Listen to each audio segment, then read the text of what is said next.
Hello friends, in our today's topic we are going to discuss about the two important things that we make mistake while speaking in English.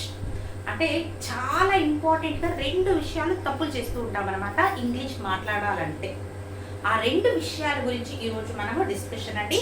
మన 14th డేలో ఏ అని topic రాశారు అంటే part 1 అన్నమాట. ఇది part 2లో silly mistakes ఏమేమి చేస్తుంటాం అనేది పార్ట్ 2లో చూద్దాం. ఇప్పుడు మనము 2 ఇంపార్టెంట్ మిస్టేక్స్ గురించి ఈరోజు డిస్కషన్ చేసుకుందాం అండి. Let's start. Welcome to my YouTube channel. This learns with Geetha. ఇంతవరకు నా ఛానల్ సబ్స్క్రైబ్ చేసుకోకపోతే ఇప్పుడు వెంటనే సబ్స్క్రైబ్ చేసుకోండి, పక్కన ఉన్న బెల్ ఐకాన్ని కూడా ప్రెస్ చేసుకోండి. చూడండి, 2 ఇంపార్టెంట్ టాపిక్స్ అని చెప్పాను. ఫస్ట్ అండ్ ఫార్మోస్ట్ వచ్చి మనకి ఏముంటుంది అంటే హెజిటేషన్, అంటే భయపడ్డం అన్నమాట. ఎవరైనా ఏమన్నా అనుకుంటారు అంటాం కదండి, that is called what hesitation అని చెప్తూ ఉంటాము. హెజిటేషన్, ఈ హెజిటేషన్ మొహమాటం, ఈ మొహమాటం వల్ల మాట్లాడడం, తప్పు జరిగితే ఎవరైనా ఏమైనా అనుకుంటారేమో అనే ఒక హెజిటేషన్ వల్ల ఖచ్చితంగా మాట్లాడాలన్నమాట. చాలా వరకు ఇలాగే చేస్తూ ఉంటారు. అండ్ సెకండ్ మోస్ట్ ఇంపార్టెంట్ వచ్చి మనకి ఏముంటుంది అంటే translation. This is the most important mistake we do. Everyone, those who are trying to speak in English, they definitely do this. ఖచ్చితంగా మనం చేసేది ఏం చేస్తూ ఉంటామంటే ట్రాన్స్లేషన్ అనేది చేస్తామన్నమాట. ట్రాన్స్లేషన్, ఈ ట్రాన్స్లేషన్ ఎందుకు చేస్తాము అంటే చూడండి, మన నేటివ్ లాంగ్వేజ్ లో ఫస్ట్ థింక్ చేస్తూ ఉంటాం. Translation is nothing but what means we will think in our native language and we will express that in the English. That's all. అంటే ఎలా ఉంటుందంటే ట్రాన్స్లేషన్ ఎలా చేస్తూ ఉంటామంటే మన లోకల్ లాంగ్వేజ్, ఇప్పుడు నేను ఇక్కడ తెలుగు మాట్లాడుతున్నాను అనుకోండి, నేనేం చేస్తాను, తెలుగులో ఆలోచిస్తాను ఫస్ట్, దాన్ని ఏం చేస్తాను, తెలుగు నుంచి కన్వర్ట్ చేసి ఇంగ్లీష్లోకి చెప్తాను. That is called what translation. చాలా వరకు ఇదే మిస్టేక్ చేస్తూ ఉంటాం. చూడండి, ట్రాన్స్లేషన్ చేసేటప్పుడు ఎలా ఉంటాయి మిస్టేక్స్, చాలా సింపుల్గా ఉంటాయి అన్నమాట. ఈ వీడియో అది మీకు క్లియర్ అయిపోతుంది. నెక్స్ట్ టైం నుంచి మీరు ఇంగ్లీష్ మాట్లాడాలంటే think in English and then speak in English. ఎప్పుడే కానివ్వండి, ఏ లాంగ్వేజ్ తీసుకున్నా కూడా మనము ఆ లాంగ్వేజ్లోనే థింక్ చెయ్యాలి. ఇప్పుడు నేను తెలుగు మాట్లాడాలంటే I should think in Telugu it self. I should not think in some other language. నేను ఏదో ఒక కొరియా లాంగ్వేజ్లోనో లేకుంటే మలయాళంలోనో తమిళ్లోనో థింక్ చేసి నేను దాన్ని తెలుగులో ఎగ్జిబిట్ చేయాలంటే it definitely goes wrong. That's why whatever you want to speak in English, try to speak that in English itself when you think that in English. అంటే ఎప్పుడు కనుక మనం ఆలోచిస్తామో ఇంగ్లీష్లోనే దాన్ని బయటికి చెప్పారనుకోండి, అప్పుడు కరెక్ట్గా ఉంటుంది మన ఫార్మేషన్ ఆఫ్ ద సెంటెన్స్ అనేది వచ్చి. ఇక్కడ చూడండి, నేను మీకు ఒక 5 ఎగ్జాంపుల్స్ వరకు రాశాను, తెలుగులో రాసిన ఈ సెంటెన్సెస్ అన్ని. ఇప్పుడు మనం దీన్ని ఫస్ట్ ట్రాన్స్లేషన్ చేసి చూద్దాం. ట్రాన్స్లేషన్ అంటే ఏంటండి, ఫస్ట్ మనం ఆలోచించి, ఎలా ఆలోచిస్తాము, తెలుగులో ఆలోచించి దాన్ని ఇంగ్లీష్లో వర్డ్స్ పెట్టుకుంటూ వెళ్ళడం. ఇంతవరకు మన 13 days వీడియోలో మనం ఏం నేర్చుకున్నాము, వర్డ్స్ ఎలా ఉంటాయని నేర్చుకున్నాము, ఎవరిని ఎలా పిలవాలని నేర్చుకున్నాము, ఏ లెటర్స్ని ఏ వర్డ్స్ని ఎక్కడ పెట్టాలనేది మనము నేర్చుకున్నాం. దాన్ని బేస్ చేసి ఈరోజు ట్రాన్స్లేషన్ ఎలా ఉంటుంది, అదే ట్రాన్స్లేషన్ కాకుండా థింక్ చేసి రాస్తే, ఇంగ్లీష్లోనే థింక్ చేస్తే ఎలా ఉంటుంది, ఆ డిఫరెన్స్ అనేది ఇప్పుడు చూద్దాం. ద ఫస్ట్ సెంటెన్స్ హియర్ చూడండి, మనం ఏం రాసుకున్నామో, నాకు ఆకలేస్తుంది. నాకు అంటే మనకు తెలుస్తుంది ఐ. ఆకలేస్తుంది మీన్స్ ఇంగ్లీష్లో ఏం చెప్తాం, హంగ్రీ కదా, మనకు తెలిసిందే, నేర్చుకున్నాం మనం, ఐ హంగ్రీ. ఇది ఎలా ఉంటుంది ట్రాన్స్లేషన్. ఇది అంటే నేను ఏం చేశాను, తెలుగులో థింక్ చేసి దాన్ని ఇంగ్లీష్లో ఎగ్జిబిట్ చేశాను ఇక్కడ, అంతే. I did not think in English, I just think in Telugu and that I express in English, that's all. But యాక్చువల్గా చూడండి, ఐ హంగ్రీ అనేది రాంగ్ అన్నమాట. నార్మల్గా చూడండి, I hungry, it doesn't make any sense. దాంట్లో ఏమైనా సెన్స్ అనేది ఉందా మీకు? నాకు ఆకలేస్తుంది అది పర్ఫెక్ట్ సెంటెన్స్ తెలుగులో. దాన్ని ఇంగ్లీష్లో రాయాలి అంటే ఎలా చేయాలి, ఫస్ట్ ఇంగ్లీష్లో థింక్ చేయాలి. నాకు ఆకలేస్తుంది, దాన్ని ఇంగ్లీష్లో థింక్ చేయండి. ఐఎమ్ హంగ్రీ, నాకు అనేది ఇక్కడ ఎలా రావాలంటే I should be followed by yam అన్నమాట. ఇక్కడ ఐఎమ్ హంగ్రీ, ఇది రైట్ మనకు సెంటెన్స్. అలా థింకింగ్ వచ్చి మనకి ఎలా ఉండాలంటే ఇంగ్లీష్లో ఉండాలి. చూడండి, ట్రాన్స్లేషన్లో ఎంత వరకు వెళ్ళింది, it doesn't mean any sense. చూడండి, ఐ హంగ్రీ కరెక్ట్గా ఉందా, ఐఎమ్ హంగ్రీ అనేది కరెక్ట్గా ఉందా, మీకు అర్థమైపోతుంది కదా. ఇప్పుడు this is how it goes అన్నమాట. ఇక్కడ మనం సెకండ్ సెంటెన్స్ చూద్దాం ఎలా రాసుకున్నాము. నీకు ఏమి కావాలి, నీకు యు, ఏమి వాట్, కావాలి వాంట్, యు వాట్ వాంట్. విన్నారా ఎప్పుడన్నా ఇలాంటివి?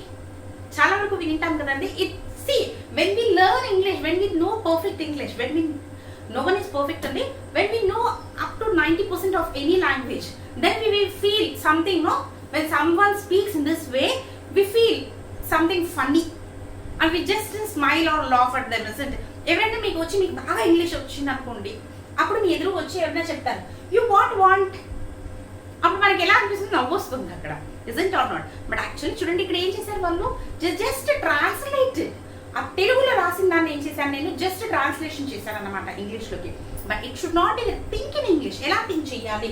నీకు ఏమి కావాలి కదా, అది సెంటెన్స్ కరెక్ట్గా ఉంది. నీకేమి కావాలి, దీన్ని ఏం చేయాలి అంటే కాస్త రివర్స్కి చేసుకోవాలన్నమాట, కాస్త వెనక ముందు వెళ్తాయి. What do you want. చూడండి ఇప్పుడు ఎలా అనిపిస్తుంది సెంటెన్స్ మనకు, వాట్ డూ యూ వాంట్, నీకేం కావాలి, what do you want, this is how it goes అన్నమాట. and the next చూడండి మనం ఏం రాసుకున్నాము, you what wrong, what do you want, that is right. ఇప్పుడు నెక్స్ట్ మనకి ఇక్కడ ఏం రాసుకున్నాం చూడండి మనము, వాళ్ళు తిడుతున్నారు, వాళ్ళు తిడుతున్నారు. పర్ఫెక్ట్ సెంటెన్స్ తెలుగులో ఇది మనకి, isn't or not? కరెక్ట్, ఏం తప్పు లేదు అక్కడ. వాళ్ళు తిడుతున్నారు, ఐఎమ్ టెల్లింగ్ దట్స్ ఆల్, వాళ్ళు తిడుతున్నారు. Then if I translate this in Telugu, how does it sounds? ఎలా సౌండ్ చేస్తుంది చూడండి, వాళ్ళు, దే తిడుతున్నారు, స్కోల్డింగ్.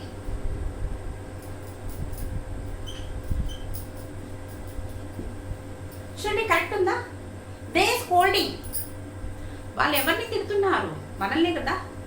అక్కడ ఎలా రాయాలి? This is wrong, they scolding, it doesn't make sense, that should be something. అక్కడ ఇంకొక వర్డ్ యాడ్ చేయాలి మనం, అప్పుడే ఇది పర్ఫెక్ట్ గా ఉంటుంది అనమాట మనకు. What should I add here, మనం ఏం పెట్టాలి ఇక్కడ? దే స్కోల్డింగ్ కాదు, they are scolding, they are scolding అనేది కరెక్ట్ అనమాట. అక్కడ ఏం మిస్ అయింది మనకి? ఇక్కడ ఆర్ అనేది మిస్ అయింది. దీన్ని యాక్సిలరీస్ అంటారు. మీరు గ్రామర్, పర్టికులర్గా గ్రామర్కి వెళ్ళినప్పుడు ఇవన్నీ వస్తాయి అన్నమాట మనకు. జస్ట్ మనకి ఇక్కడ స్పోకెన్ ఇంగ్లీష్ మీద ఒక్కటే కాన్సన్ట్రేట్ చేద్దాం. We're just concentrating only on the spoken English. That's why it's not necessary for you to think about grammar. Just think in English and speak in English, that's enough. Next చూడండి ఇక్కడ మనం ఏం రాసుకున్నాము, time ఎంత, time ఎంత, time ఎంత అనేది ఇంతకు ముందే నేర్చుకున్నామండి మనం క్వశ్చనింగ్ వర్డ్స్ లో. ఎంత అనే దానికి what, how much, what, time what. కరెక్టా అండి? టైం వాట్ అనేది కరెక్టా మనకు? Time what, no, it doesn't make any sense, doesn't. అది sounds, it does not sound clearly కదా, బాగా కరెక్ట్ గా అనిపించడం లేదు ఆ సౌండ్ వచ్చి మనకు. టైం వాట్, దాన్ని ఎలా చెప్పాలి? వాట్స్ ద టైం, టైం ఎంత, వాట్స్ ద టైం ఎలా చెప్పాలి? What's the time, what's the time. ఇది కరెక్ట్ అన్నమాట మనకు. చూడండి ఇంగ్లీష్లో చూడండి ఎప్పుడే కానివ్వండి, any other language I'm saying you from the beginning day itself, first నుంచి నేను చెప్పేది ఇదే మీకు. Please don't translate, think in English. A language మనం మాట్లాడాలనుకుంటున్నాం, ఏ లాంగ్వేజ్లో మనం చెప్పాలనుకుంటున్నాం, ఆ లాంగ్వేజ్లోనే థింక్ చేయండి. దెన్ ఇట్ సౌండ్స్ గుడ్, అప్పుడే అది మనకు వినడానికి కరెక్ట్గా ఉంటుందన్నమాట. అండ్ లాస్ట్ సెంటెన్స్ ఇక్కడ చూడండి మనం ఏం రాసుకున్నాం, మేము ఇప్పుడు వచ్చాము, మేము ఇప్పుడు వచ్చాము. దాన్ని అదే నేను ట్రాన్స్లేట్ చేస్తే ఎలా ఉంటుంది చూద్దామా. మేము, వి, ఇప్పుడు నౌ, వచ్చాము, came. Just translate, that's all కదండి. ఇక్కడ నేను ఏం చేయలేదు, నేను ఏం చేశాను, నేను ఇక్కడ జస్ట్ ట్రాన్స్లేట్, తెలుగులో ఉండే వర్డ్స్ ఏం చేశాను నేను, just I wrote in English, that's all. Does it sounds correct? ఇది మీకు సౌండ్ కరెక్ట్గా అనిపిస్తుందా? వి నౌ కేమ్, నో కదా, మనకి అర్థమైపోతుంది చూడండి. When you go on speaking, when you concentrate on something, మనంతకు మనకి అర్థమైపోతుంది, no something is wrong in this కదా, ఏదో కొంచెం రాంగ్ ఉంది అని అనిపిస్తుంది కదా. వాట్ ఈస్ దట్ రాంగ్ చూడండి, because I just translated here, I did not do anything, just from Telugu to English I just translated, that's all here. But what should I do here, నేనేం చెయ్యాల్సింది ఇక్కడ, I have to think in English and I have to put it in English on board కదా. నేను think చేయాల్సింది ఇంగ్లీష్లో think చేసి దాన్ని board మీదకి రాయాల్సింది. Now we will do that. Thinking ఏం చేద్దాము, ఇంగ్లీష్లో థింక్ చేద్దాము. మేము ఇప్పుడు వచ్చాము చూడండి. వి నౌ కేమ్ కరెక్ట్ అనిపించిందా? లేదు కదా. అది కాస్త తిప్పి చేసుకుందాము. We came now. We came now అంటే ఇప్పుడు వచ్చాం మేము. చూడండి, this is how English goes. This is how English goes. We came now. This is how the translation, the difference between the translation and thinking in English. A language ఉన్నా కానివ్వండి, మీరు think చేసే విధానాన్ని బట్టి ఉంటుంది. Please don't translate. ఇక మీద translations చేయొద్దండి. ట్రాన్స్లేషన్స్ చేస్తే ఇలాగే ఉంటాయన్నమాట, మనకు ఫన్నీగా ఉంటాయి. ఆ సౌండ్స్ అనేది ఇట్ డజంట్ సౌండ్స్ గుడ్, మనకు వినడానికి కరెక్ట్గా ఉండవు అవి. Okay, something mistakes will be there. That's why think in English. If you want to think in English, what should we do? Think చేయాలి ఇంగ్లీష్లో అంటే మనకి ఇంగ్లీష్లో వొకాబులరీ తెలిసి ఉండాలి, ఆ ఇంగ్లీష్లో ఆ లాంగ్వేజ్ తెలిసి ఉండాలి, వర్డ్స్ తెలిసి ఉండాలి. Vocabulary is nothing but words అనమాట. ఆ వర్డ్స్ తెలిసి ఉండాలి, ఏ వర్డ్స్కి ఎలా అంటారు, ఏమంటారు. If you know that, it will be very easy for you. చాలా ఈజీగా ఇంగ్లీష్ని మనము నేర్చేసుకోవచ్చు. నచ్చింది అనుకుంటాను మీ అందరికీ. మీకు కనుక నా వీడియో నచ్చినట్టయితే దీనికి ఒక లైక్ అనేది ఇవ్వండి, మీ కమెంట్ అనేది మీకు తెలపండి, మరి ఆ ఛానల్ని సబ్స్క్రైబ్ చేసుకోండి. This is learn with Geetha. Thank you for watching.